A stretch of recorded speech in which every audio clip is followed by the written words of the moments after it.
ಎಲ್ಲರಿಗೂ ನಮಸ್ಕಾರ. ತುಂಬ ಸ್ಫೂರ್ತಿಯಿಂದ ಉತ್ಸಾಹಿತರಾಗಿ ನಮ್ಮ ನೆಚ್ಚಿನ ಮುಖ್ಯಮಂತ್ರಿಗಳಾದ ಶಿವಕುಮಾರ್ ಅವರನ್ನ ಇಷ್ಟೊಂದು ಅದ್ದೂರಿಯಿಂದ ತಾವು ಬರಮಾಡಿಕೊಂಡಿದ್ದು ನನಗೆ ಅರ್ಥ ಆಗ್ತದೆ. ಅವರು ಈ ರಾಜ್ಯದ ಇಂಧನ ಸಚಿವರಾಗಿ ಸಾಕಷ್ಟು ಒಳ್ಳೆ ಕೆಲಸವನ್ನು ಮಾಡಿ ಬಹುಶಃ ಅದಕ್ಕೋಸ್ಕರವಾಗಿ ತಾವೆಲ್ಲ ಇಷ್ಟೊಂದು ಸ್ಫೂರ್ತಿಯಿಂದ ಅವ್ರನ್ನ ಬರಮಾಡಿಕೊಂಡಿದ್ದಾರೆ. ನಾನು ಸಮೇತ ನಮ್ಮ ನೆಚ್ಚಿನ ಮುಖ್ಯಮಂತ್ರಿಯಾದ ಶಿವಕುಮಾರ್ ಅವರೇ, ಅದೇ ರೀತಿಯಲ್ಲಿ ಇವತ್ತು ಸಾಕಷ್ಟು ಜನ ಗಣ್ಯರು ಬಂದಿದ್ದೀರಾ.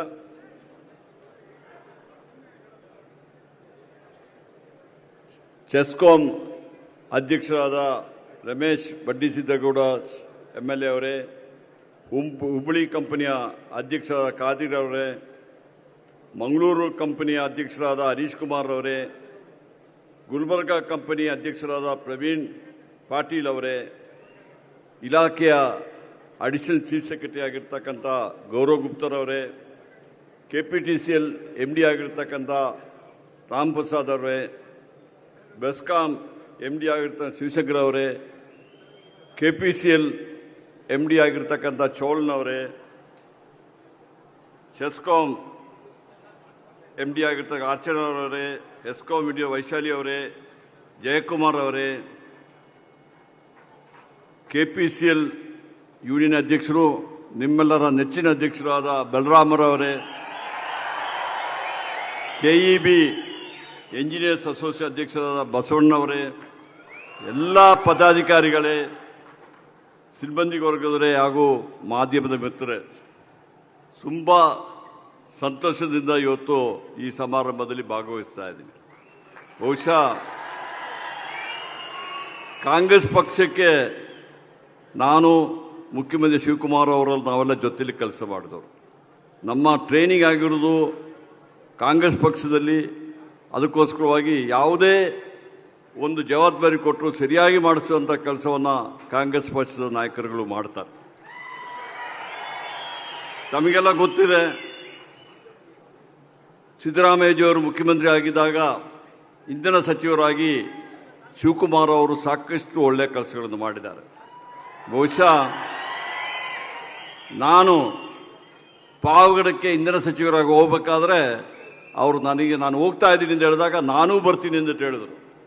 ಅವತ್ತು ಪಾವಗಡದಲ್ಲಿ ಹೋದಾಗ ತಮಗೆ ಗೊತ್ತಿರ್ಬೋದು, ಇವತ್ತು ಯಾವ ರೀತಿಯಲ್ಲಿ ಜಾಗ ಕೇಳಿದರೆ ಜಾಗ ಕೊಡಲಿಕ್ಕೆ ರೈತರು ಇವತ್ತು ಅವ್ರನ್ನ ಪ್ರತಿಭಟನೆ ಮಾಡಿಸ್ತಾರೆ, ಮತ್ತು ಬೇರೆ ಬೇರೆ ರೀತಿಯಲ್ಲಿ ವಿರೋಧ ಮಾಡ್ತಾರೆ.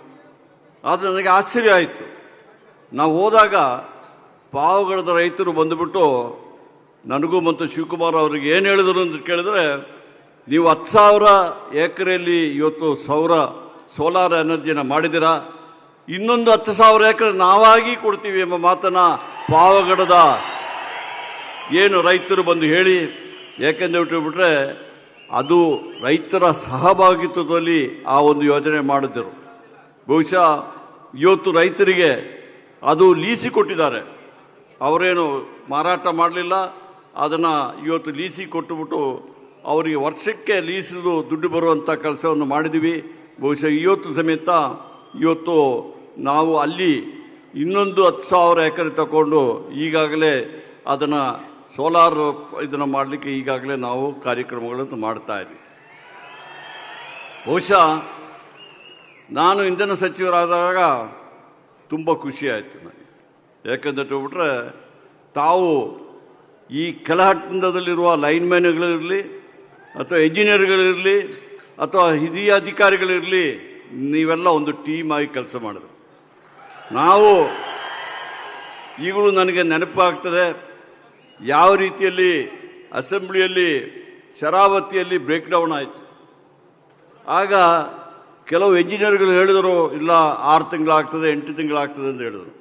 ನಮ್ಮ ಶಿವಕುಮಾರ್ ಅವರು ಇಂಧನ ಸಚಿವರಾಗಿ ಅಲ್ಲಿ ನಾನು 2 ತಿಂಗಳಲ್ಲಿ ಮಾಡ್ತೀನಿ ಅಂತ ಬಿಟ್ಟು ಬಹುಶಃ ಅಲ್ಲಿ ಹೋಗಿ ಬಂದು ಅದಕ್ಕಿಂತ ಮೊದಲೇ ಆ ಕೆಲಸ ಮಾಡುವಂಥ ಕೆಲಸವನ್ನು ಶಿವಕುಮಾರ್ ಅವರು ಮಾಡಿ ತೋರಿಸಿದ್ರು.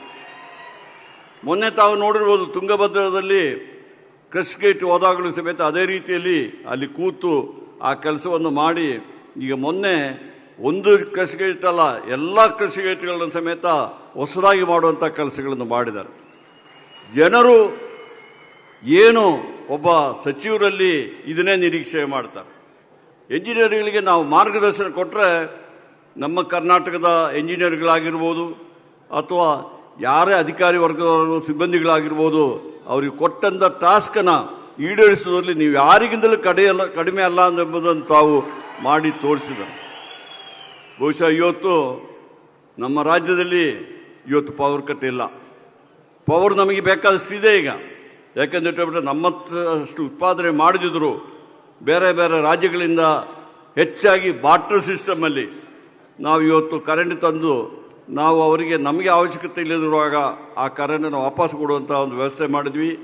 ಕೆಲವೊಂದು ಸಂದರ್ಭದಲ್ಲಿ ಒಂದು ದೀರ್ಘಕಾಲದ ಒಪ್ಪಂದವನ್ನು ಮಾಡಿಕೊಂಡಿದ್ವಿ. ಅದೇ ರೀತಿಯಲ್ಲಿ ನಮ್ಮ ಎಕ್ಸ್ಚೇಂಜ್ದಲ್ಲೂ ಸಮೇತ ಇವತ್ತು ನಾವು ಕರೆಂಟನ್ನು ಅದನ್ನು ಪರ್ಚೇಸ್ ಮಾಡುವಂಥ ಕೆಲಸ ಮಾಡ್ತಾ ಇದ್ವಿ. ಬಹುಶಃ ಇಡೀ ಇಂಧನ ಇಲಾಖೆಯಲ್ಲಿ ಪ್ರಥಮ ಬಾರಿಗೆ ಯಾವುದೇ ದಿವಸದಲ್ಲಿ ಕರೆಂಟ್ ಇಲ್ಲ ಅಂತ ಹೇಳಿಲ್ಲ, ನಾವು ಕರೆಂಟನ್ನು ಇಟ್ಕೊಂಡು ನಮ್ಮ ಹೈಡ್ರೋ ಇದೆ, ಅಲ್ಲಿ ನಮ್ಮ ಥರ್ಮಲ್ ಇದೆ, ಅಲ್ಲಿ ಪ್ರತಿನಿತ್ಯ ನಾವು ಕರೆಂಟ್ ಉತ್ಪಾದನೆ ಮಾಡ್ತಾ ಇದ್ದೀವಿ.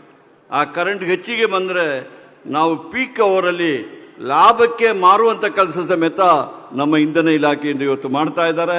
ಬಹುಶಃ ನಮ್ಮ ಹಿರಿಯ ಅಧಿಕಾರಿಗಳು, ಅದು ಗೌರವ್ ಗುಪ್ತಾ ಇರ್ಬೋದು, ಮೊದಲು ಪಂಕಜ್ ಪಾಂಡೆ ಅವರಿದ್ದರು, ಈಗ ರಾಮ್ ಪ್ರಸಾದ್ ಅವರಿದ್ದಾರೆ, ಅದೇ ರೀತಿಯಲ್ಲಿ ನಮ್ಮ ಎಲ್ಲ ಎಸ್ಕಾಂ MDಗಳಿದ್ದಾರೆ ಮತ್ತು ಅವರೆಲ್ಲ ಒಳ್ಳೆ ಕೆಲಸಗಳನ್ನು ಮಾಡ್ತಾರೆ ಎಂಬುದು ಹೇಳೋದಕ್ಕೆ ನನಗೆ ಭಾರಿ ಮೆಚ್ಚುಗೆ ಆಗ್ತದೆ. ಹೆಮ್ಮೆಯಿಂದ ಹೇಳ್ತಾ ಇದ್ದೀನಿ, ನಿಮ್ಮ ಮಾತನ್ನು ಹೇಳ್ತಾ ಇದ್ದೀನಿ. ಇವತ್ತು ನಾವು ಬರೀ ಇವತ್ತು ವಿಚಾರ ಯೋಚನೆ ಮಾಡ್ತಾ ಇಲ್ಲ. ನಾವು ಅಡಿಕೆಸಿ ರಿಸೋರ್ಸ್ ಪ್ಲಾನ್ನ ಮಾಡಿಟ್ಟಿದ್ದೀವಿ. ಸುಮಾರು 25 ವರ್ಷಕ್ಕೆ ಎಷ್ಟು ಕರೆಂಟ್ ಬೇಕು ಅಂತ ಹೇಳ್ಬಿಟ್ಟು ಏನೆಲ್ಲ ನಮಗೆ ಮೂಲಭೂತ ಸೌಕರ್ಯ ಆಗಬೇಕು ಎಂಬುದಾಗಿ ಈಗಾಗಲೇ ನಾವು ಯೋಚನೆ ಮಾಡಿ ಇಟ್ಟಿದ್ದೀವಿ. ಅದರ ಪ್ರಕಾರ ಬಹುಶಃ ತಾವು ನೋಡಿರ್ಬೋದು, ನಮ್ಮಲ್ಲಿ ಸಬ್ಸ್ಟೇಷನ್ಗಳು ಕಡಿಮೆ ಇದೆ, ನಮಗೆ ಟ್ರಾನ್ಸ್ಮಿಷನ್ ಕಂಡಕ್ಟರ್ಗಳು ಕಡಿಮೆ ಇದೆ. ಅದನ್ನೆಲ್ಲ ವರ್ಷಕ್ಕೆ ಹೆಚ್ಚು ಮಾಡಿ ಈ ವರ್ಷ ಸುಮಾರು 120 ಸಬ್ಸ್ಟೇಷನ್ ನಾವು ಮಾಡುವಂಥ ಕೆಲಸ ಮಾಡಿದ್ದೀವಿ. ಇನ್ನು ಬರುವ ವರ್ಷಗಳಲ್ಲಿ 400 ಸಬ್ಸ್ಟೇಷನ್ಗಳು ಮಾಡಿ ನಮ್ಮ ಟ್ರಾನ್ಸ್ಮಿಷನ್ ಲೈನ್ನ ಸಮೇತ ಅದನ್ನು ಹೆಚ್ಚಿಗೆ ಮಾಡುವಂಥ ಕೆಲಸನ ನೀವು ಎಲ್ಲ ನಾನು ಮಾಡ್ತಾ ಇಲ್ಲ. ನಾನೇನಂತ ಹೇಳ್ಬಿಟ್ರೆ ನಮ್ಮ ಈ ಟೀಮ್ ಇದೆ, ಆ ಟೀಮಲ್ಲಿ ನಿಮ್ಮ ಲೈನ್ ಮ್ಯಾನ್ಗಳು ಬಹುಶಃ ನನಗೆ ತುಂಬ ಸಂತೋಷ ಆಗ್ತದೆ. ಬಹುಶಃ ನಾನು ಹೋಗ್ತಾ ಇದ್ದೀನಿ, ಮಳೆಗಾಲದಲ್ಲಿ ತೊಂದರೆ ಆಗಿದೆ, ಯಾವುದೇ ಮಳೆಗಾಲದಲ್ಲಿ ತೊಂದರೆ ಆದರೂ ಸುಮಾರು ಆದಷ್ಟು ಬೇಗನೆ 24 ಗಂಟೆ ಒಳಗಡೆ ಅದನ್ನು ದುರಸ್ತಿ ಮಾಡುವಂಥ ಕೆಲಸಗಳನ್ನು ಮಾಡಿದ್ದೀವಿ. ಬಹುಶಃ ತಾವು ನೋಡಿರ್ಬೋದು, ಟಿವಿಯಲ್ಲಿ ಬಂದಿದ್ದಾನ, ಅದು ಏನಂತ ಹೇಳ್ಬಿಟ್ರೆ ಮಳೆಗಾಲದಲ್ಲಿ ಹೊಳೆ ಉಕ್ಕಿ ಹರಿತಾ ಇರುವಾಗ ನಮ್ಮ ಲೈನ್ ಮ್ಯಾನ್ ಒಬ್ಬರು ಹೋಗಿ ಆ ಹೊಳೆಯಲ್ಲಿ ಈಜಿ ಮಾಡಿಬಿಟ್ಟು ಹೋಗಿ ದುರಸ್ತಿ ಮಾಡುವಂಥ ಕೆಲಸವನ್ನು ಮಾಡಿದ್ದೀರ ಎಂಬುದನ್ನು ಹೇಳಿದರೆ ಬಹುಶಃ ತಾವೆಲ್ಲ ಕರ್ನಾಟಕ ರಾಜ್ಯದ ಹೆಮ್ಮೆಯ ಒಂದು ನೌಕರರು ನೀವು ಎಂಬ ಮಾತನ್ನು ನಾನು ಈ ಸಂದರ್ಭದಲ್ಲಿ ಹೇಳ್ತಾ ಇದ್ದೀನಿ.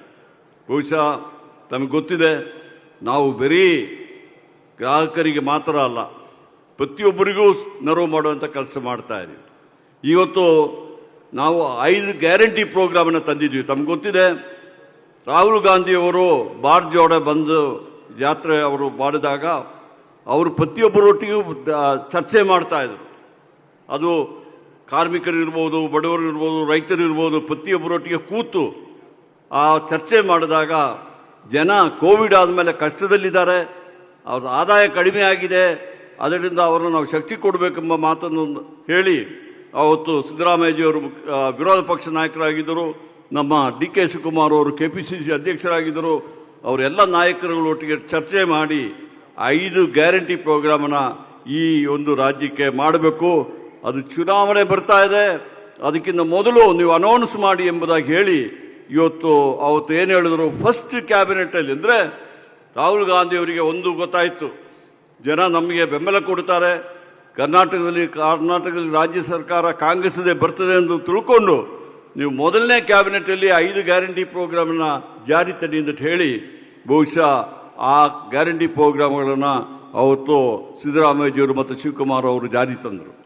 ಇವತ್ತು ನಾನು ಹೇಳ್ತಾ ಇದ್ದೀನಿ, ನಮ್ಮ ಈ ಒಂದು ಇಲಾಖೆಯಲ್ಲಿ ಇವತ್ತು ಗೃಹ ಜ್ಯೋತಿ ಸುಮಾರು 10,000 ಕೋಟಿ ರೂಪಾಯಿ ಇವತ್ತು ಅವರಿಗೆಲ್ಲ ಝೀರೋ ಬಿಲ್ ಬರುವಂಥ ಕೆಲಸನ ನಮ್ಮ ಎಲ್ಲ ಎಸ್ಕಾಂಗಳಿಂದ ನಮ್ಮ ಅಧಿಕಾರಿಗಳು ಇವತ್ತು ಮಾಡಿದ್ದಾರೆ ಎಂಬುದಾಗಿ ಹೇಳಿಬಿಟ್ಟು ಅವರಿಗೆ ನಾವು ಸಹಾಯ ಮಾಡ್ತಾ ಇದ್ದೀವಿ.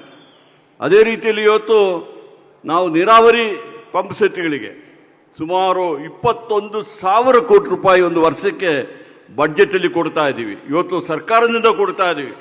ಯಾವುದೇ ಎಸ್ಕಾಂ ಮೇಲೆ ನಾವು ಹೊರೆ ಹಾಕಲಿಲ್ಲ.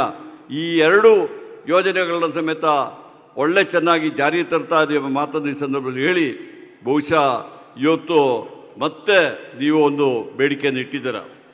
ನಾವು ನಿಮ್ಮೊಟ್ಟಿಗೆ ಇದ್ದೀವಿ. ಮುಖ್ಯಮಂತ್ರಿ ಶಿವಕುಮಾರ್ ಅವರು ನಿಮ್ಮೊಟ್ಟಿಗೆ ಇದ್ದಾರೆ. ಇವತ್ತು ಈ ಖಾಸಗೀಕರಣ ವಿಚಾರ ಬರೋದು ಇವತ್ತು ಅದು KERCಗೆ ಮತ್ತೆ ನಮ್ಮ ಎಸ್ಕಾಂಗೆ. ಈಗಾಗಲೇ ನಾವು ಎಸ್ಕಾಂ ಅವರಿಗೆ ಈಗಾಗಲೇ ಮುಖ್ಯಮಂತ್ರಿಯವರ ಆದೇಶ ಪ್ರಕಾರ ಈಗಾಗಲೇ ನಾವು ನಿರ್ದೇಶನ ಕೊಟ್ಟಿದ್ದೀವಿ. ಈಗಾಗಲೇ ಎಸ್ಕಾಂ ಅವರು ಅಬ್ಜೆಕ್ಟ್ ಮಾಡಿದ್ದಾರೆ. ಅದರಿಂದ KERC ಅವರು ಸಮೇತ, ಯಾಕೆಂದ್ರೆ ಹೇಳಿದ್ರೆ ಯಾರು ಖಾಸಗೀಕರಣ ಮಾಡಿಬಿಟ್ಟು ಇಲ್ಲಿ ಒಳ್ಳೆ ಕರೆಂಟ್ ಕೊಡ್ಲಿಕ್ಕೆ ಆಗೋದಿಲ್ಲ. ನೀವು ಮಾಡುವ ಕೆಲಸ ಯಾರ ಕೈದಲ್ಲೂ ಮಾಡ್ಲಿಕ್ಕೆ ಆಗೋದಿಲ್ಲ. ಇವತ್ತು ಇಡೀ ನಮ್ಮ ಡಿಸ್ಟ್ರಿಬ್ಯೂಷನ್ ಲಾಸಸ್ಸು ಇವತ್ತು ಹೆಚ್ಚಿಗಿತ್ತು. ಶಿವಕುಮಾರ್ ಅವರು ಇಂಧನ ಸಚಿವರಾಗಿದ್ದಾಗ ಸುಮಾರು 19-25 ಜನ, ಈಗ 10ಕ್ಕೆ ಇಳಿಸಿದಿರ. ಸಾಲದು. ಇನ್ನು ತಾವು ಮನಸ್ಸು ಮಾಡಿದರೆ ಇನ್ನಷ್ಟು ಕಡಿಮೆ ಮಾಡಬೇಕೆಂಬ ಮಾತನ್ನು ಹೇಳ್ತಾ ಇದ್ದೀನಿ. ನಾವು ಯಾವುದೇ ಖಾಸಗಿ ಕಂಪನಿಗಿಂತ ಕಡಿಮೆ ಇಲ್ಲ. ನಾವು ಸೇರಿದರೆ ಸರ್ಕಾರ ನಿಮ್ಮ ಬೆಂಬಲಕ್ಕೆ ನಿಲ್ತಾರೆ, ಮುಖ್ಯಮಂತ್ರಿಯವರು ನಿಮ್ಮ ಬೆಂಬಲಕ್ಕೆ ನಿಲ್ತಾರೆ ಎಂಬ ಮಾತನ್ನು ಈ ಸಂದರ್ಭದಲ್ಲಿ ಹೇಳಿ, ಬಹುಶಃ ಹಲವಾರು ಬೇಡಿಕೆಗಳನ್ನ ಇಟ್ಟಿದ್ದೀರ. ಎಲ್ಲ ಬೇಡಿಕೆಗಳನ್ನ ನಾವು ಸ್ಪಂದಿಸ್ತಾ ಇದ್ದೀವಿ. ಈಗಾಗಲೇ ಡಿಸೆಂಟ್ರಲೈಸೇಷನ್ ವಿಚಾರದಲ್ಲಿ ಅಧಿಕಾರಿಗಳೊಟ್ಟಿಗೆ ಮಾತಾಡಿದ್ವಿ. ನಮ್ಮ ಅಧಿಕಾರಿಗಳು ಸಮೇತ ನಿಮ್ಮ ಬೇಡಿಕೆಗಳಿಗೆ ಸ್ಪಂದಿಸ್ತಾ ಇದ್ದಾರೆ ಎಂಬ ಮಾತನ್ನು ಹೇಳಿ, ಬಹುಶಃ ಬರೋ ದಿವಸಗಳಲ್ಲಿ ಅದರ ವಿಚಾರದಲ್ಲಿ ನಾವು ಕ್ರಮ ತಗೊಳ್ತೀವಿ ಎಂಬ ಭರವಸೆಯನ್ನು ಕೊಟ್ಟು, ಯಾಕಂದರೆ ಎಲ್ಲ ಸಭೆಯಲ್ಲಿ ಮಾತಾಡಲಿಕ್ಕಾಗೋದಿಲ್ಲ. ನಾವು ಕೆಲವೊಂದು ಅಧಿಕಾರಿಗಳೊಟ್ಟಿಗೆ ಫೈಲಲ್ಲಿ ಮೂವ್ ಮಾಡಿ ಎಲ್ಲ ಮಾಡಿ, ಕೆಲವೊಂದು ವಿಚಾರದಲ್ಲಿ ಆ ಟೆಂಪ್ರರಿ ನಾನೇ KPTCL ಚೇರ್ಮನ್ ಆಗಿ ಅದಕ್ಕೆ ಒಪ್ಪಿಗೆ ಕೊಟ್ಟಿದ್ದೀನಿ. ಸರ್ಕಾರಕ್ಕೆ ಬಂದಿದೆ. ಈಗ ಮತ್ತೆ ಅದು ಕ್ಯಾಬಿನೆಟ್ ಮುಂದುಗಡೆ ಹೋಗ್ತದೆ.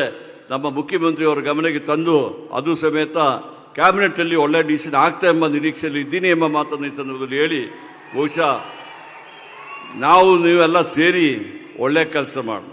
ನಾವು ನಮ್ಮ ರಾಜ್ಯದ ಜನರಿಗೆ ಸೇವೆ ಮಾಡಲಿಕ್ಕೆ ಬಂದವರು ನೀವೆಲ್ಲ ಸೇರಿಬಿಟ್ಟು ಆ ಸೇವೆ ಮಾಡೋಣ.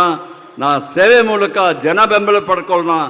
ಆಗ ಯಾವುದೇ ಖಾಸಗೀಕರಣ ವಿಚಾರ ಬರೋದಿಲ್ಲ ಎಂಬ ಮಾತನ್ನು ಹೇಳಿ, ನನಗೆ ಅವಕಾಶ ಮಾಡಿಕೊಟ್ಟದಕ್ಕೆ ತಮಗೆಲ್ಲ ವಂದಿಸಿ ನನ್ನ ಮಾತುಗಳನ್ನು ಮುಗಿಸ್ತೀನಿ. ಜೈ ಹಿಂದ್, ಜೈ ಕರ್ನಾಟಕ.